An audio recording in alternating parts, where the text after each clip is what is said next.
হচ্ছে দেওয়ালয় এবং এটা হচ্ছে অনুকূল ঠাকুরের আখড়া। আপনি দেখতে পাচ্ছেন যে আখড়াটা, এটা হচ্ছে অনুকূল ঠাকুরের আখড়া এবং সামনেই কিন্তু শ্রী শ্রী লোকনাথ ব্রহ্মচারী দেবের মন্দির আপনি দেখতে পাচ্ছেন। দেবালয় প্রতিষ্ঠাতা মহেশ্বরচন্দ্র ভট্টাচার্য এবং আপনি কিন্তু উপরে লোকনাথের একটা বাণী দেখতে পাবেন স্পষ্ট ভাষায়। আমরা যদি সামনের দিকে ওঠার চেষ্টা করি এবং সামনের দিকে যদি প্রবেশ করি তাহলে আমরা দেখতে পারবো এখানে কিন্তু শ্রী শ্রী লোকনাথ ব্রহ্মচারী বাবার এখানে কিন্তু একটা বিগ্রহ দেওয়া আছে সুন্দরভাবে, দেখতে পাচ্ছেন বিগ্রহটা।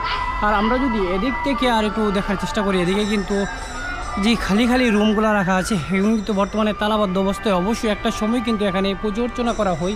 আর আপনাকে যদি আমি পুরো এরিয়াটা দেখানোর চেষ্টা করি, দেখুন পুরো এরিয়াটা এটা। আর আমি যদি ওইদিকে আবার দেখার চেষ্টা করি আপনার যে মন্দিরের চেয়ার, আর এখানে যাদের উৎসর্গে এই মন্দিরে স্থাপিত হয়েছে তাদের নাম কিন্তু এখানে দেওয়া আছে। আর আমরা যদি এদিকে দেওয়ার চেষ্টা করি তাহলে কিন্তু দেখতে পাবেন এখানে কিন্তু কিছু কক্ষ আছে যেখান থেকে পরিচালনা করা হয় মন্দিরটাকে। এটা কিন্তু কক্ষগুলো। আর এখানে দেখতে পাচ্ছেন এই মন্দিরটা। আর এখানে কিন্তু ভক্তবিন্দুরা এখানে ধূপবাতি আগরবাতি দিয়ে নিজের মনোবাসনা পূর্ণ হওয়ার জন্য